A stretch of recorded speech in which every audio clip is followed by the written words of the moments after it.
Yeah. Order filled. Check us out. You know what time it is. This is the Mighty Soldiers exclusive. Yeah. Let's get it. Let's get it. Hey, how you guys doing? Andy with Mighty Soldiers Trades here. I'm really happy to bring a special guest on with us, Venky. And the reason I'm doing these guys is because, you know, I'm just going to let you guys in on something. I never really had a mentor. My mentor has been the community the whole time from the beginning. And my other mentor is just simply losing, you know, the hard knocks way. So this is great for me because this helps me grow as a trader, and hopefully I can help you guys grow as a trader, bringing on these guests and seeing what they can share. And I really like that we can help you guys to learn different styles and just different options out here. Remember to always contact your financial advisors, guys, or any of your professionals before putting on any trades. Trades are extremely risky. Hopefully you read the disclaimer in the beginning. But without further ado, I'm bringing Venky on. How you doing, Venky? Doing well, Andy. How are you? Morning, everybody. It is a beautiful, beautiful day, and I'm really happy to have you here. And basically, I'm just going to get into this, if you don't mind. What even got you into this crazy thing called trading, anyway? What do you know where? And I'm gonna tie that to another question as well. Did you at any point think it was gambling? So I'll let you go ahead with that. In two parts. Well, the way it started is an accident, to be honest. A couple of us, actually 3 of us, we usually meet at one bar, sitting and drinking a little bit and talking. And so happened, one of them said, oh, this market is crazy, and I lost about 10, 20K. And the other guy said, no, well, this market has given me so much. I've been trading options, made a ton of money. I mean, like anywhere from 30 to 50K or something like that. I'm like, okay, what is options? And this was way back in 2008, 8-ish time frame. I have no idea what options were. And I always thought, the question you asked is, I always thought it was gambling. Just go in, put in money, you will get money. So the way it started is, I started trading stocks, but things started going south, actually, because I was not taught to short. So I didn't know what a put option was. I didn't know how to short. That's when I stopped trading. Within like 3-4 months, I did blow up an account there. So that's the most important thing, which I'll talk about later. But stocks, where did I start? Hopped onto Twitter, had another account, not this one, but started monitoring a few folks. I was on StockTwits. That's where my life started, actually, more than Twitter. That I would say thanks to Howard and Greg Harmon for bringing me there. Greg Harmon is my mentor. If you don't know him, look him up on Twitter or StockTwits. We'll try to throw a link in the description for him as well, so you guys can check him out. Yeah. A lot of learning from him, just observing. And then I subscribed to him for some time, quite some time. I'm still in touch with him, almost. Due respect to him, really. I mean, I learned a lot. Just observing. You don't have to trade every day. You just need to watch what is happening in the market. Just sit there, just watch. You need a lot of patience, and especially in this kind of a market, you definitely need. It's quite similar to 2008. So the chops, and you kind of get beaten every day. So you need to sit and observe, not put on a trade. He used to do a lot of options trade. He still does a lot of options trade. A lot of strategies, things to learn from him. And then I did bump into a few other mentors. For futures, I can talk about Anne-Marie. We love Emery. We've had Emery on the show. I mean, every day I mean, I learned a lot of things from her. Not only is she a brilliant trader, but she's also just amazing to sit and talk with. So I absolutely, it was a great time talking with Emery. Yeah. And then I'm not sure if you guys have heard about Bama Trader. He's another guy who does a lot of futures trading. And last but not the least, and this guy is awesome, whether it's stocks or options or futures, Dean Carey, See the Light Trading. If you guys have been to CTL Platinum or Gold, you will know about him. He is an awesome futures trader also, and a lot of things to learn from him. There are quite a few more. The profile part I learned from Jim Dalton, and also shadow trader Peter Reznicek, a couple of the guys who really helped out. Due respect to all of them. I mean, they really turned my trading. I mean, the way I've set up the platform. I know I forgot one more name, Mark Hickelberry. He's another guy who has his own private feed, free feed, and he's another guy who really is very good in futures, and that's his bread and butter, actually speaking. So these are some of the main guys I have worked with. There are a few more I want to touch upon. TradeSpider, the great TradeSpider, and then I am associated with Trading Wiser or A Fortune Trading D. His name is. He's another good friend of mine. We talk a lot. Carl and Dean, I've already talked about Dean. Carl, who works along with him actually. They are partners in crime rather. Carl's way of thinking, I've not seen people. I mean, I don't see too many traders doing that. I mean, his way of thinking is completely different from many others. A few others. Ryan Dietrich from the fundamental side of things. And I can bring on a lot of other people like Christian Frommertz. Well, if we perhaps you can make a tweet with these guys, and then we can share a link to that tweet in the description. That would be great, so everybody can check all these guys out. Sure. I mean, I was actually planning to do a hash FF sometime back, but I've been a slacker, if you will. So kind of, yeah, I'll do that. I'll send out that. And but that, I mean, real quick, you're making the greatest point here, and that's that. You know, this community is so amazing as far as all the styles, all the things that come together to help us grow and learn as traders. We don't need to do it alone. We have a community, and not only is it a, you know, if you find yourself in a negative environment on Twitter or anywhere with the trading community, you're in the wrong place, because everybody that I talk to and see, they're not negative at all, and they're here to help, and they love their community and lift each other up. So if you guys are in a negative place, or you'd like to find a good positive place to be, come on over, check out My Follow Friday, check out the people that Venky's sharing right here, because it's really amazing. It helps a lot.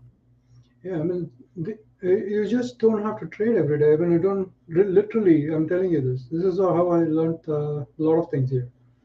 Sit on hands, watch what is happening in the market. That's more important than you go and putting your money in. Define your risk. If you can get in and trade. Otherwise, bull market is completely different. A complete chaotic market like this.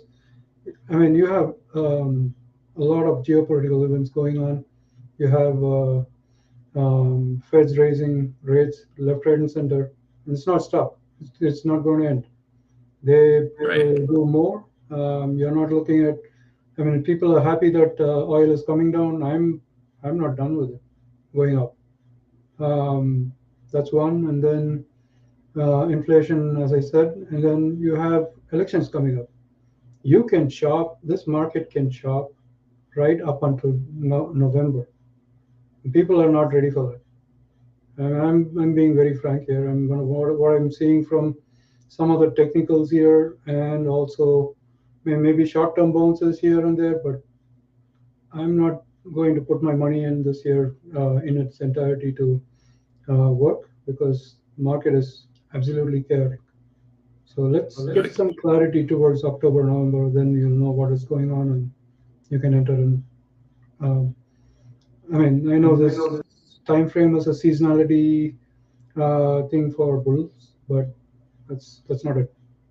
So seasonality and basically, this brings me into a question. Do you have a checklist that you go over before you get into a trade? Do you check sectors? Do you have a setup on your platform to where you overview of sectors, and how what do you go over before you decide that you're going to take a trade? And I think I'm sharing right now, right?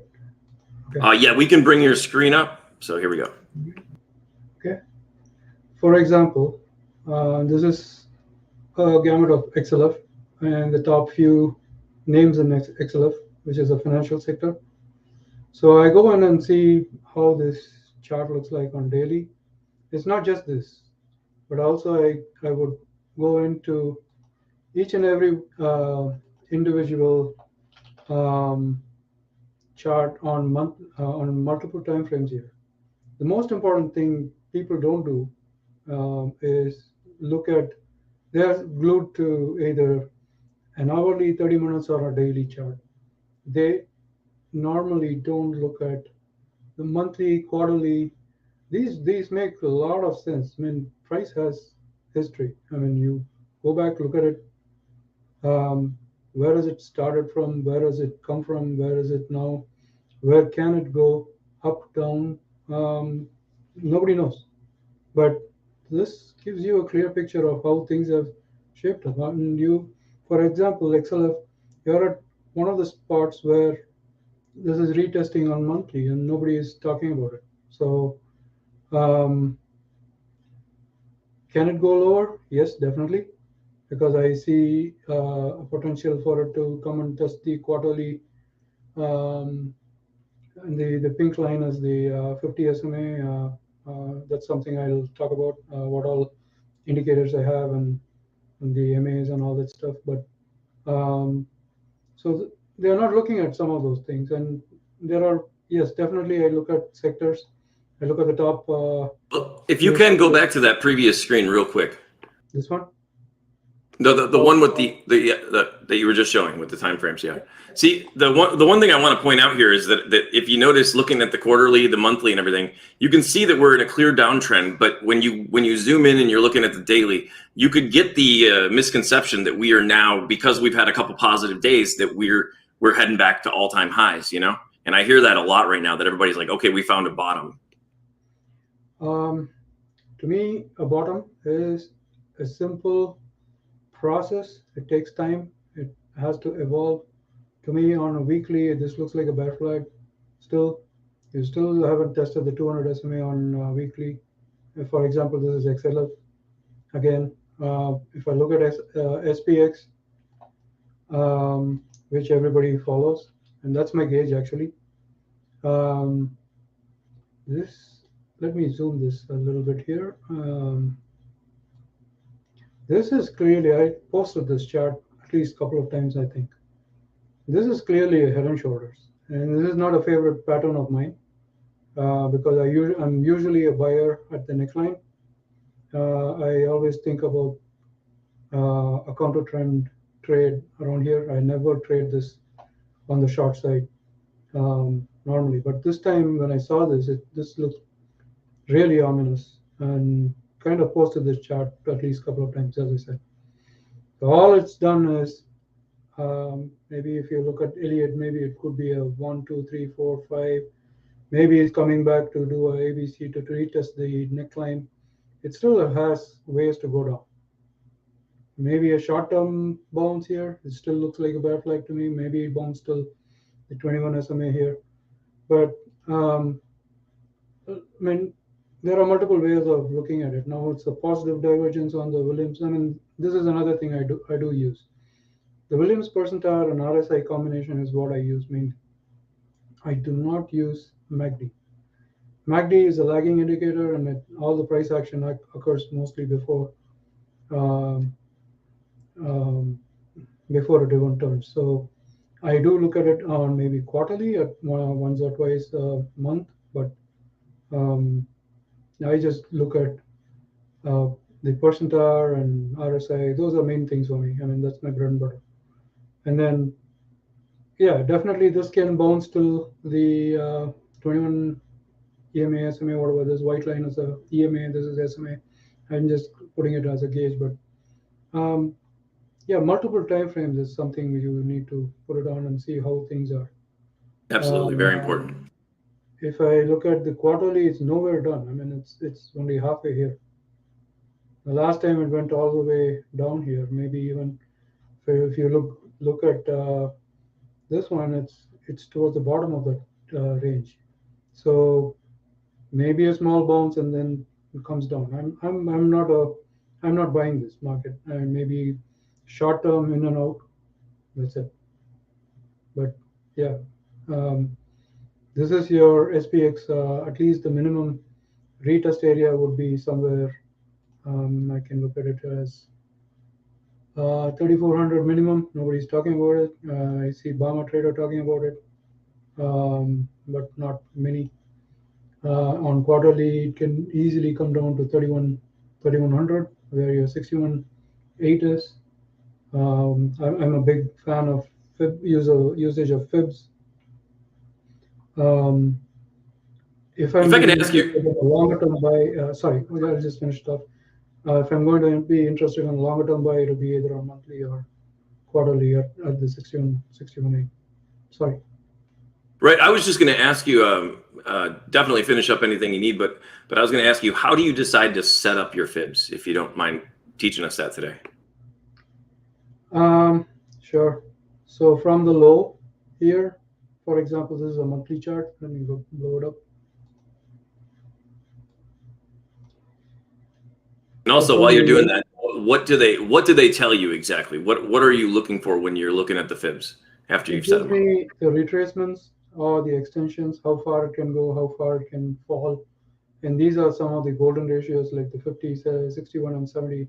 61.8 is mostly the golden ratio where you can stop, or it goes down to the 161.8 at the bottom. They give me a clear indication of how much the price can drop or go up. So this way, from the low to, let me remove this and show you again. From the low to the highs, if you're drawing a retracement, this will be an easier way to look at it. So it's not even tested the 50% retrace.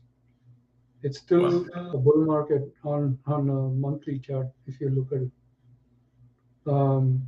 People call it bear market because it's below most of the moving averages, and it's still above 250 on monthly. On daily, definitely it's below 200 SMA, and nothing good happens below the 200 SMA. So I mean, basically, this is one of the ways, and then the other way is, where do you think? I mean, say for example, this was the low, and it's putting a candle. For me, the next step would be either an inside or an up over. The price should go over this this candle here, right here. So this is the other bread and butter pattern I like, inside and up or inside and down. In this case, the way you draw the fib would be something the other way around, from the highs to the low, to see how far it can go. So the 61.8 is right here, 78.6, probably another potential place, kind of aligns with this candle here. Potential place to stop, retrace, and then after some consolidation, maybe it can go. This is monthly, but I mean, it's more meaningful on a daily or a shorter term chart, because it gives you a clear indication of how quickly things can move and how far it can move. I can show you one example. This was yesterday, I think. Tesla. So let's see here on, I think it was here on the H4 chart. H4 is my 4-hour chart. If I'm not wrong, this was, if it decides to draw, was a clear 78.6 retracement here, if you notice this. Do you look for these levels to be potential support and resistance, and on the opposite side of that, if it does just blast right through it, do you look at that as a sign of extreme bearishness or bullishness? Sometimes, not always. I'm more a price guy. I would like to see some of the things hold. This was a gap fill here.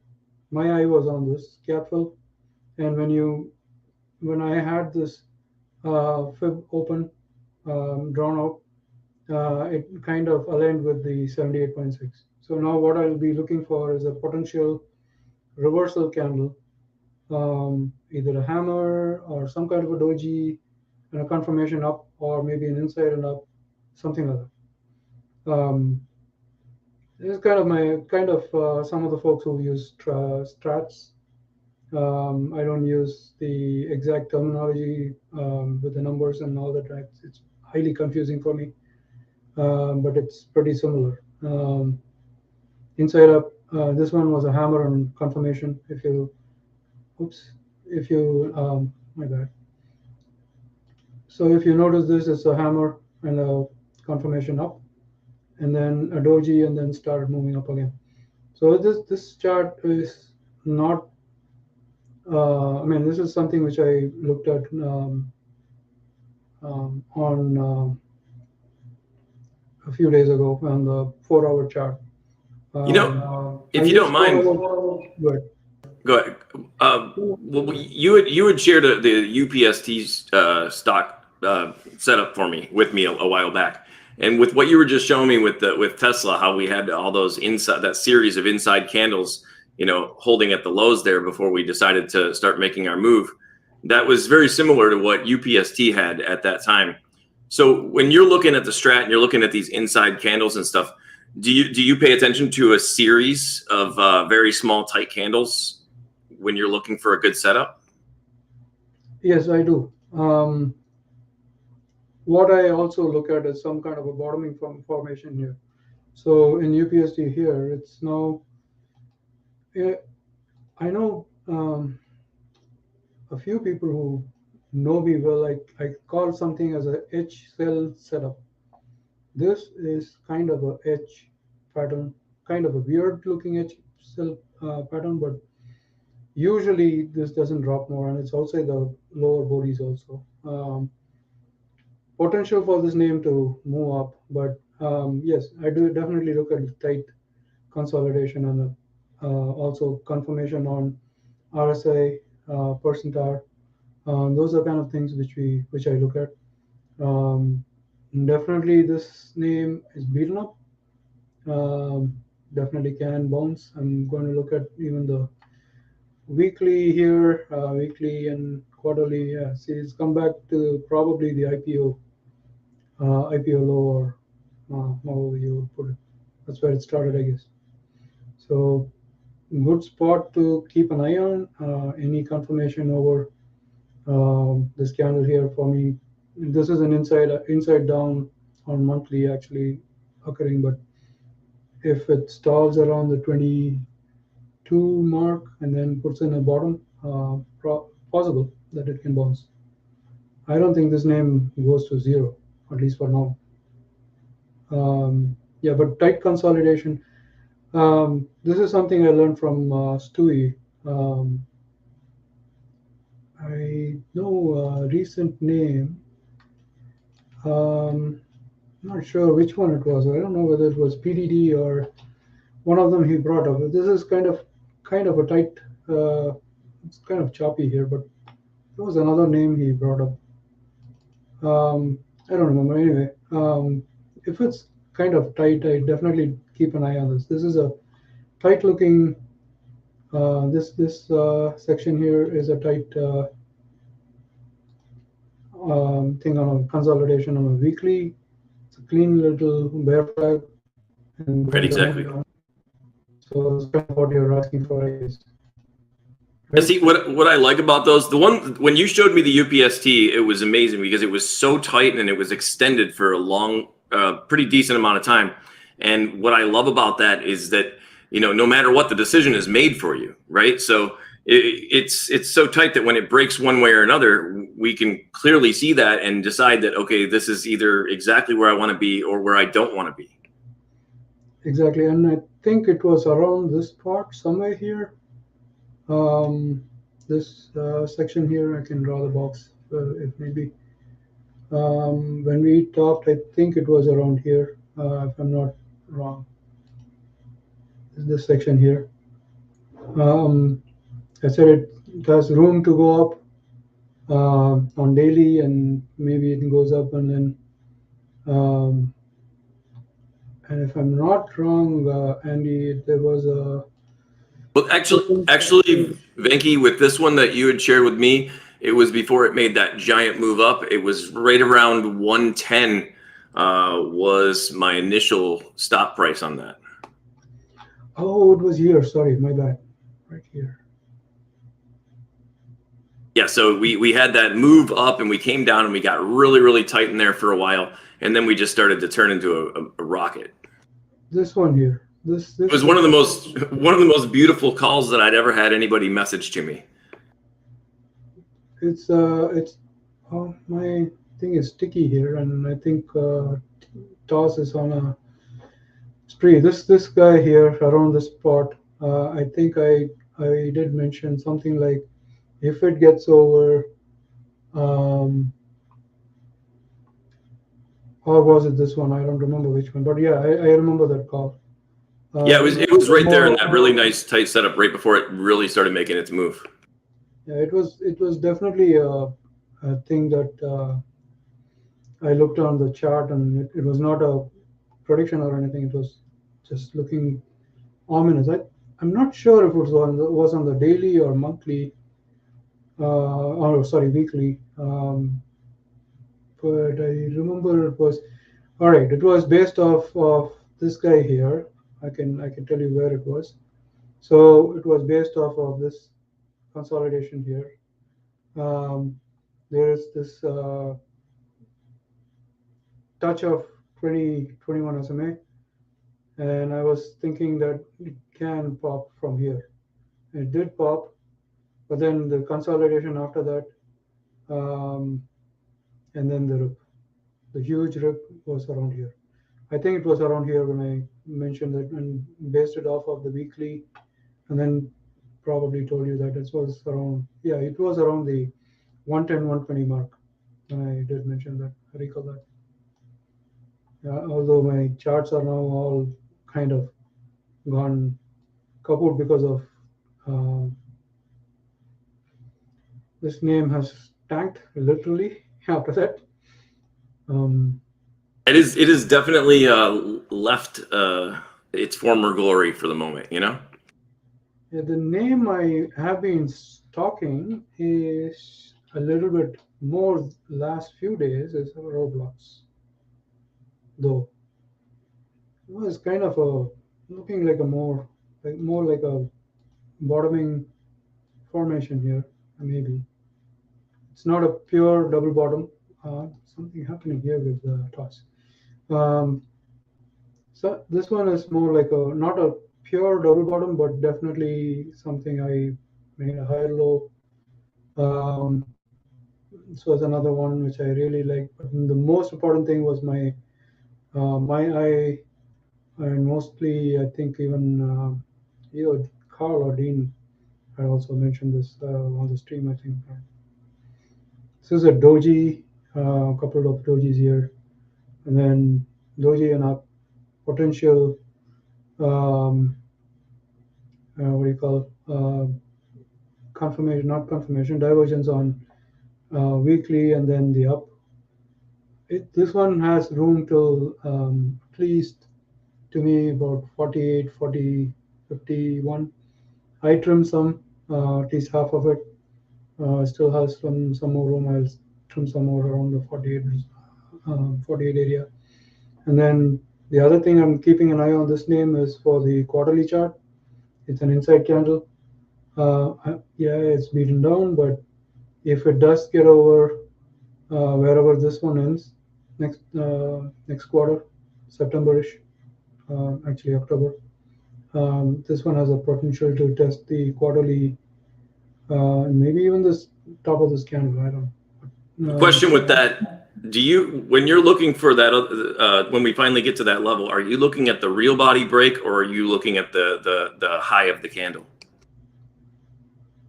For this one, down at the bottom on the quarterly, I believe that you were saying the green candle we're in right now, the one to the left of it, the red candle there. If we break that candle, that's what you'll be interested in, correct? yep, that's correct. And are you looking at the high of that candle, or do you actually pay attention? Do you look at the real body level when we break that level? I like the high of the candle, to be honest. I want the highs to be taken out first, and then I may nibble something over this body. Maybe this was a close. It was not a close. Close was here. Yeah, for me, ideal spot would be the high of the candle or the low of the candle. From there is where I measure my fibs also. So easier said than done. It's you need to sit on hands and wait. I mean, these are small, shorter term plays, but you need to sit on. So one of the things that I do, I look for predictable areas of rejection, and I look a lot for that real body rejection there to create that bear flag that you were talking about earlier. Yeah, real body is definitely something you should look at. But what I'm saying is, for me, it's more the pattern for me for a bear flag than actually the how the candle looks. For me, this is let me show you this spot here. A big move here, small consolidation here, and this was a break here. This section here.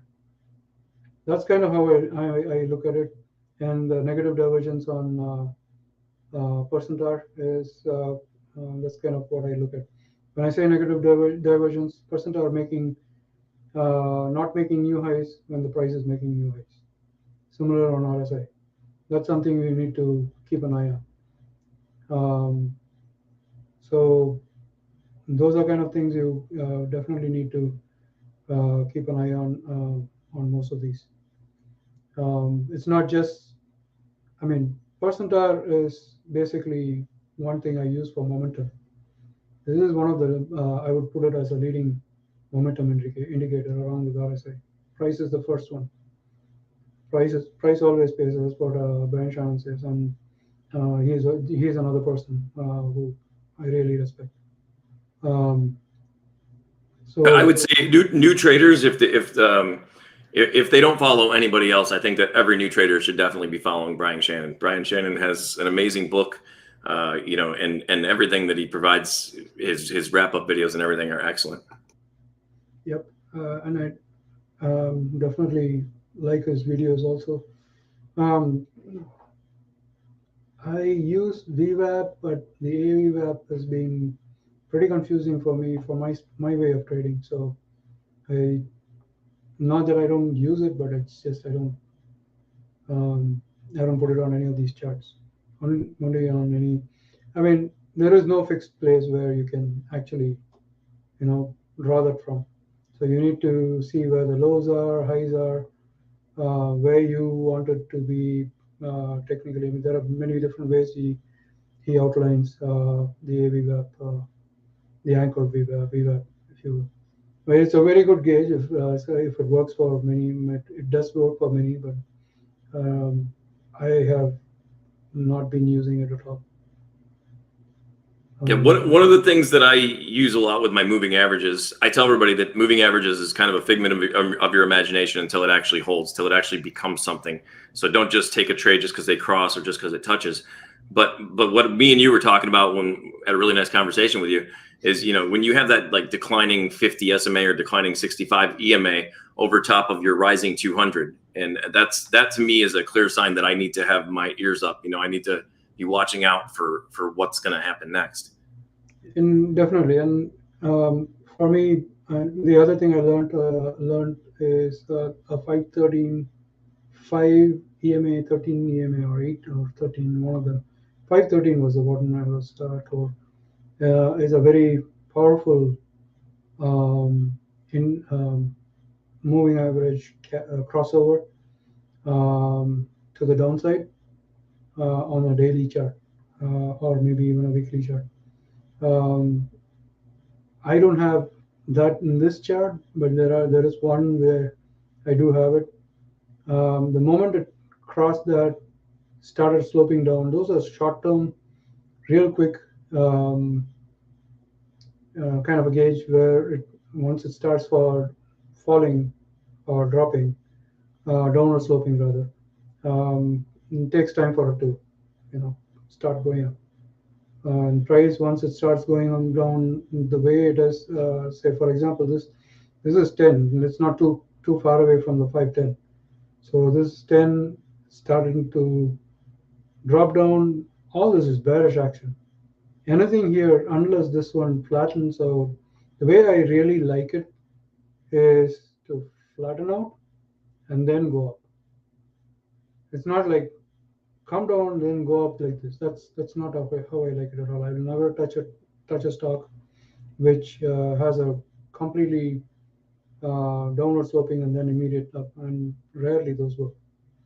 It should flatten out. And all of this, if you notice, on a monthly for what is this, SPY, this is rising still. We need this to flatten out on monthly. This is still rising. The 50 SMA is still rising. It's not even started flattening out. It's just started to curve a little bit. That's very important, whether it flattens out and then goes up or flattens out and drops down. Nobody's monitoring any of this, what you just mentioned, Andy, and this is still rising.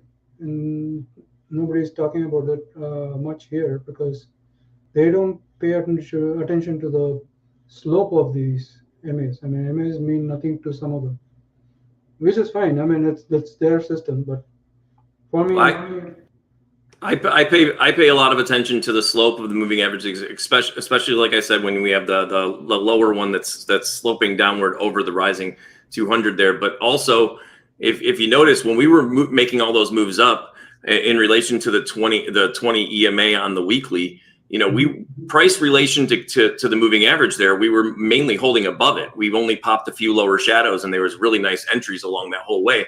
But then when we flipped and we start moving down, you see price relation to the moving average that we're actually holding that more as resistance, and we're below that. We don't have much strength of getting in and holding above that at all. Absolutely. Yeah, that's very true. And even if you look at this chart, this is the weekly.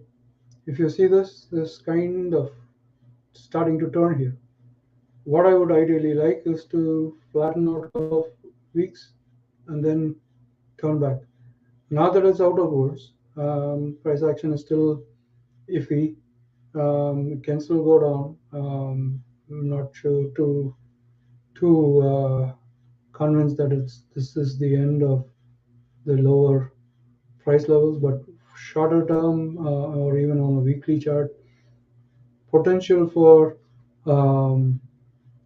I think we were even looking at QQQ the other day when we were talking, and excuse me, it's right into a resistance spot on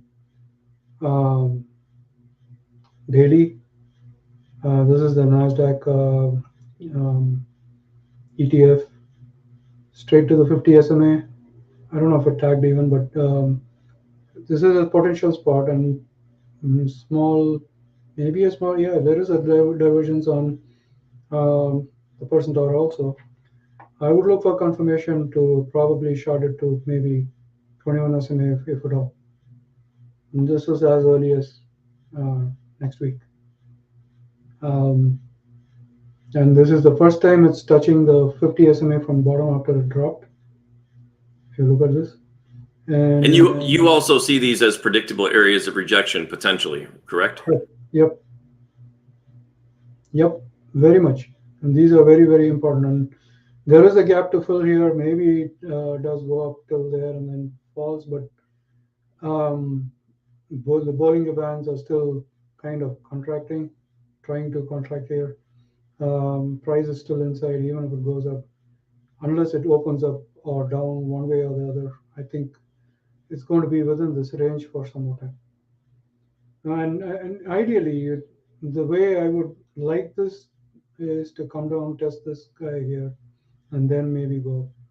Not in a straight line. It's already moved up. And from what I've been seeing the last week, all this has happened on lower volume. Doesn't matter. Does it matter? I don't know. I'm not.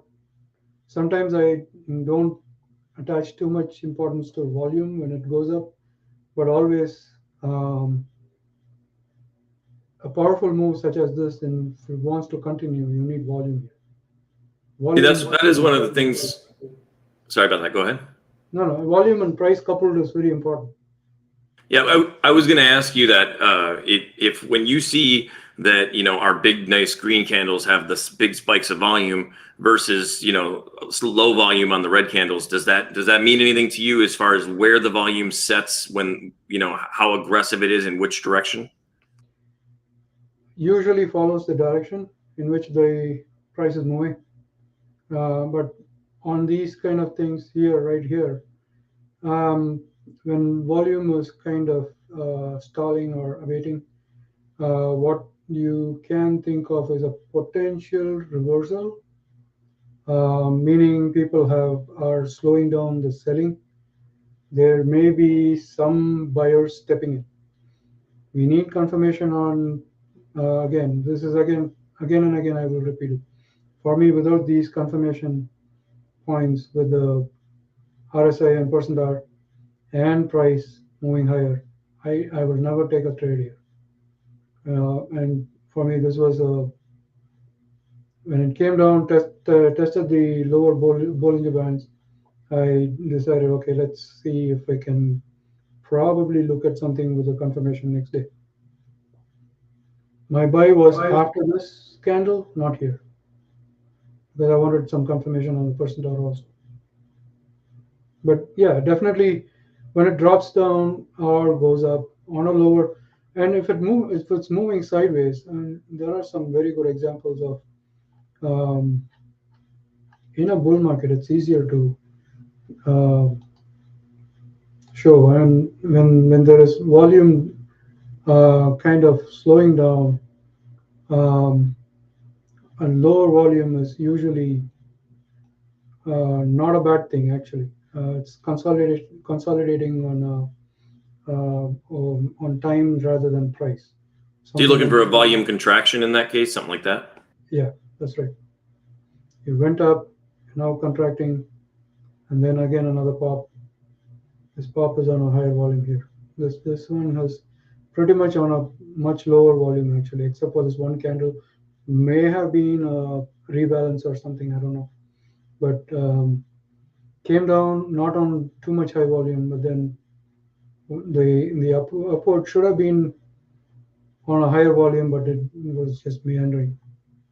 And these are kind of moves. Okay, it is moving up, but I would definitely like higher volume on these kind of moves. And one of the things that brings to mind for me is that I believe that you do trade some penny stocks and small caps as well. Is that correct?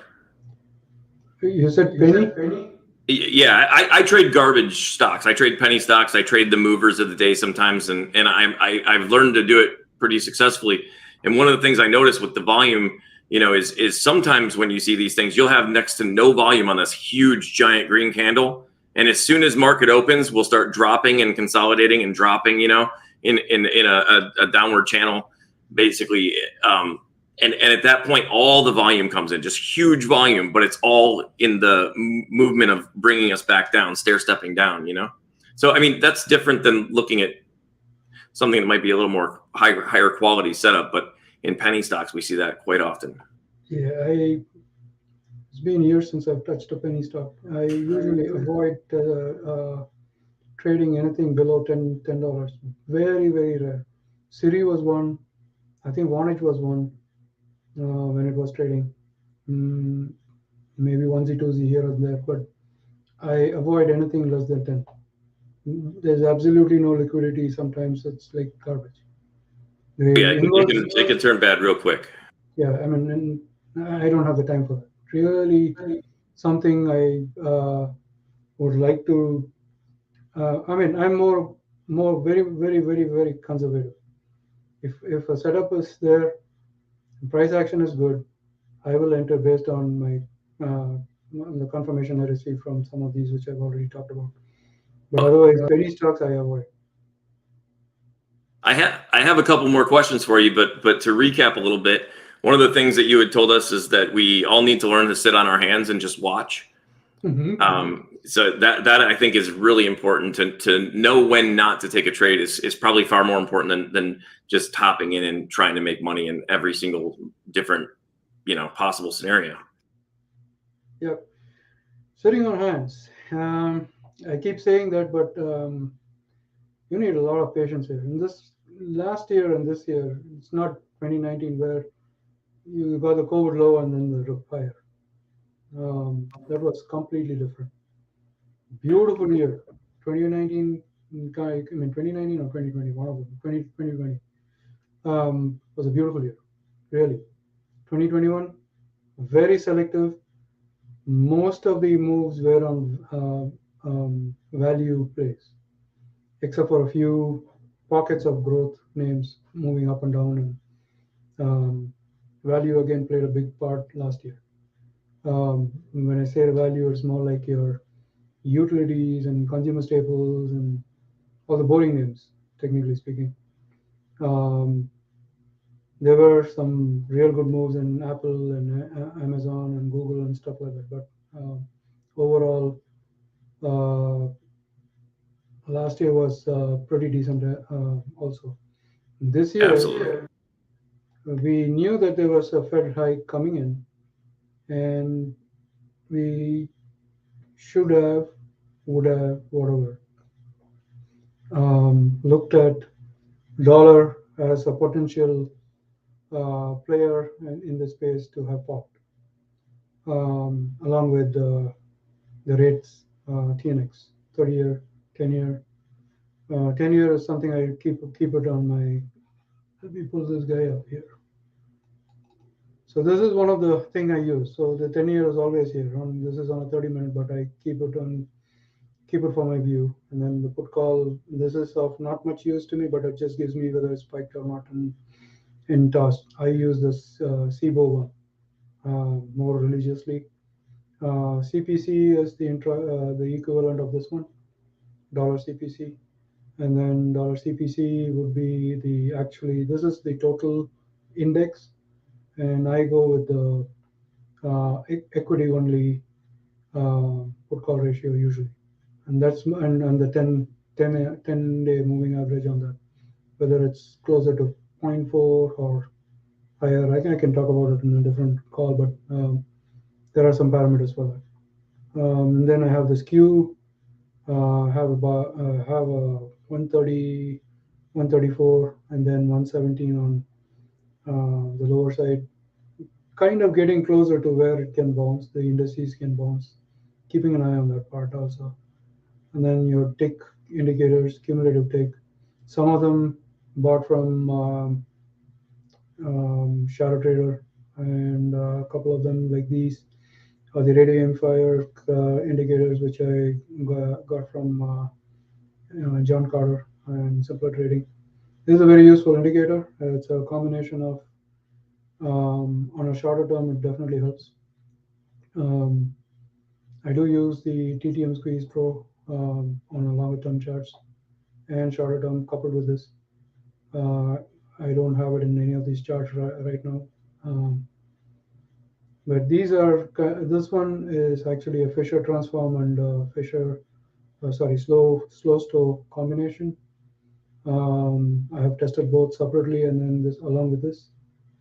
Works pretty neatly. So when you got a confirmation here, kind of it can couple with your percentile and stuff like that. So Right. I would love to have you come back on and share some of these indicators and how you use them. To recap a little bit more, you would also, touched on that we need to know the tools that are available to us. When I first started trading and before I traded, I did not know that you could short the market at all. And I had no idea how this whole borrowing shares and selling first and then buying later, I didn't really know how that worked. And another thing that I had no idea about was options. And you touched on that as well, that, shorting or puts or anything like that. So I think that everybody should at least, maybe paper trade, not risk your money because it's very, very dangerous, but just paper trade and get in there and learn all these different tools available to us, because we don't want to miss the greatest opportunities. And when we don't know what is at our disposal, it's really not, it's not helping us any. Real quick, Venky, if you don't mind, do you have any mistakes that you've made as a trader that you'd like to share to help us not make the same mistakes before we get out of here? Sure, definitely. And when you're starting out, definitely blindly putting in money without defining risk. That's the most important thing. Capital preservation, most important. When you enter a trade, always define your risk, how much you can lose. I don't care how far it goes. That's where your target 1, 2, and 3 are there. And if you take most of your targets, most of the money out in the first target, then trail your stops. And stops are very important. Don't put your mental stop. It's a literally physical stop on the trading platform, whichever you use. You can lose a ton of money if you don't have that kind of capital. If you don't define risk, that's going to be a big issue for you. I don't see any of the new traders, rightfully so. They just blindly follow their subscription plans, and the people who talk about it just blindly put in a trade and assuming that the risk which is defined by them works for them. Their capital and your capital are not one and the same. You may be trading an account, your account size might be 5,000 or 10,000. There may be hundreds and 100,000 or 500,000 or maybe even $1 million account. So define your risk, not their risk. So that's very important, and easy to lose money if you're blindsided. And just don't throw money just because someone is saying it's going to bounce. And be patient in this kind of market, especially. Take it one day at a time, 1 hour at a time. Maybe this chop is literally killing everybody. So if you think there is a setup on a monthly or quarterly, see what it's doing on the daily and weekly. Also look for confirmation and then define your risk and put in money. Sitting on hands, as I said, is very important. And these kind of things, if you're not patient enough, and I see Anne-Marie saying that quite a few times about trading psychology and all that. Best is not to take a trade. If you're uncomfortable, go for a vacation. These are some things I've learned from bad trades. The last 2 weeks, especially, was kind of getting chopped a little bit, even long-term trades. So it's absolutely no use putting on money here. You can trade one contract if you're not comfortable with size. Do not increase size. That's an important thing, unless you're comfortable with how the market is trending and how comfortable you are with the price action. Sometimes I even go, I'm not ashamed here, but sometimes I even go with 2 or 5 contracts if need be, deep in the money or maybe closer to the money. See how things work out for you and then go in. Someone can go in with 20, someone can go in with 100. That's their risk parameter, not yours. So keep it simple. Just be careful about what you're trading. And if you're not comfortable with options, please trade stocks. Stocks can give you money, even if it's not the charming 2,000, 3,000, or even 20,000, 30,000 in one trade. These can give you 300, 400, or even $1,000 in one go, or maybe even a little more. And many I know have never touched options at all, not even for collaring. That's different strategies to protect, but learn to protect your portfolio. That's more important. Yeah, it's Juicy Trade says this a lot. No setup, no trade, and like you said, defining our risks. What I say about that is like draw two lines. Have this no zone, this no go zone. That if it goes there, that we got to get out. That's where we don't want to be in it any longer. And then also know where and how we want to take profit or at least partial profit. Right. Right, and that's very key in this market. If you think you have three, and that's where your fibs help, Andy. And for example, if I do put in a fib here and see 50% and 61.8%, maybe that's my T1 and target 1 and target 2. Or maybe I go with just the resistance from the previous zones and define them as a target 1, target 2. And then if you don't take your T1 and then you're going to wait for T2, God save you, seriously. In this type of market, if it starts tanking like the way it is, one Fed speaker comes in and says some R word or something, that's it. It's going to tank.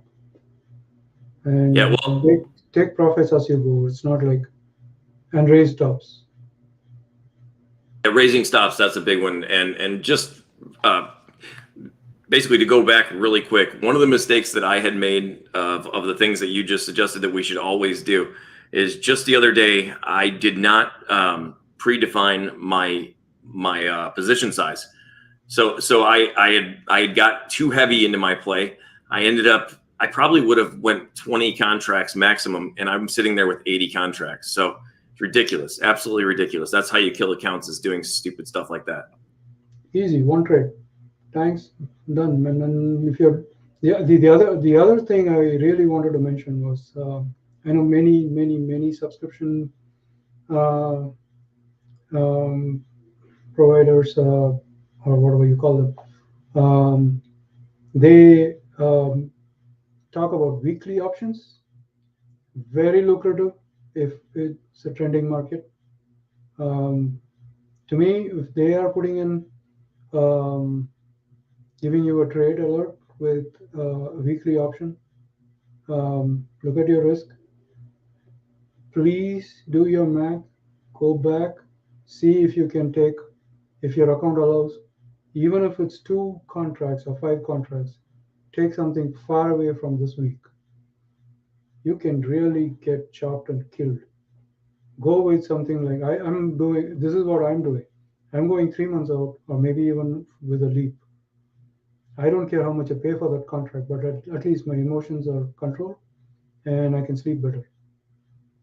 And some of the trades I've been doing is with Jan, Feb, etc. So anything that is going to chop, I'm not too worried. And same risk parameters you can follow, same everything what you do with the small shorter term weekly option you can do with maybe 3 months of option or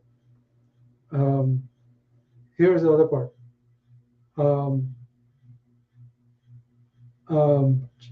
Option trading is not about calls and puts. There are many strategies.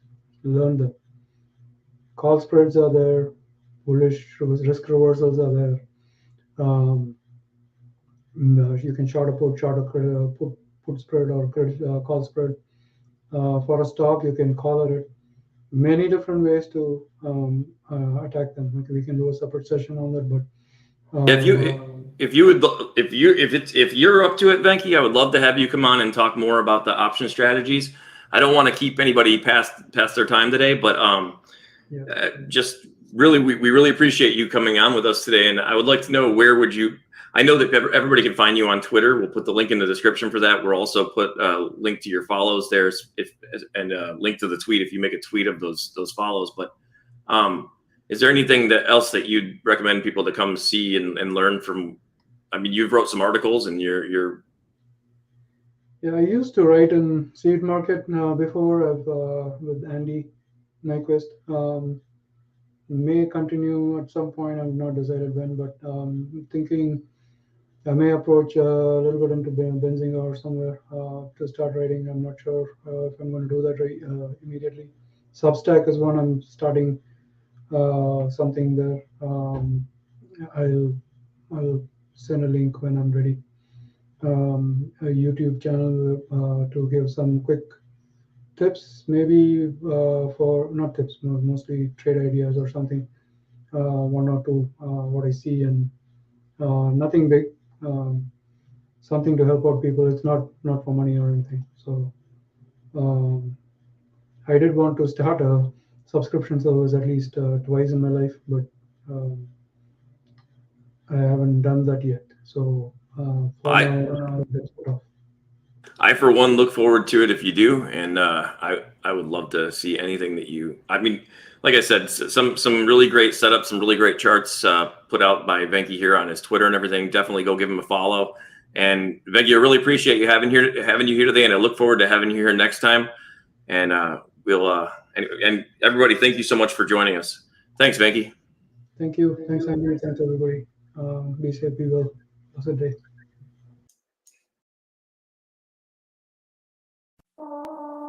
Yeah. Ordered filled. Check us out. You know what time it is. This is the Mighty Soldiers exclusive. Yeah. Let's get it. Let's get it. If you wanna take it to the streets, let's get it. If you wanna take it to the booth, let's get it. I'm about to take it to the top, let's get it. We ain't never ever gonna stop, let's get it. You ain't never heard nobody spit like this. Call the paramedics when I get like this. Front page news when I wreck like this. Hop in the booth and I wreck that shit like, If you with the squad, then you already know what's up. It be going down, but my account is going up. I'm about to make another 100,000 bucks. Rolling up that chain, I'm about to take another puff. Hold up, I made a killing, now my pockets got swollen. Independent, now I'm taking over. I'm a lot richer, you a lot broker. I'm a pot smoker, stockbroker, blowing up like a supernova. On my mama, I was born a soldier, the best in the game, man. I thought I told you. If you wanna take it to the streets, let's get it. If you wanna take it to the booth, let's get it. I'm about to take it to the top, let's get it. We ain't never ever gonna stop, let's get it. You ain't never heard nobody spit like this. Call the paramedics when I get like this. Front page news when I wreck like this. Hop in the booth and I wreck that shit like, I am unstoppable, I can do anything I ever wanted to. Never did anything they ever wanted me to. Got on my side and I'm not gonna lose and they're not gonna win. I see them, the haters, it's all cause I'm getting dollars again. Commas on commas on commas, I'm buying the dip. The market is dropping again. I can see him hating from the sidelines. If you see a hater, tell him bye-bye. Watch my money grow, grow, grow, grow. And my wifey like, whoa, whoa, whoa, whoa. Whoa. Somebody better stop me cause there ain't no competition and I'm coming for the top position. Obliterating the opposition every time that I jot it in the composition. Everybody wanna stop and listen cause I bring it to you hotter than the oven in your mama kitchen. I'll be getting here like a politician. I'ma get bread when you stack looking taller than Scottie Pippen. Ain't nobody ready for the Armageddon when I pop the clip and I ain't playing. I'm spraying you brain, I'm bringing the pain like Damon Wayne. You disappear like David Blaine. I'm dropping bombs, Saddam Hussein. Stop and aim, pop you lames and pop champagne.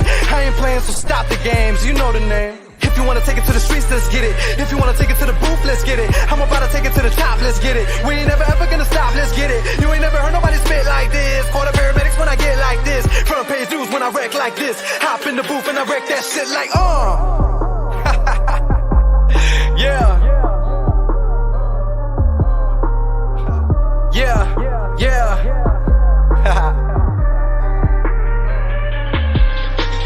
All right, man, I'm out.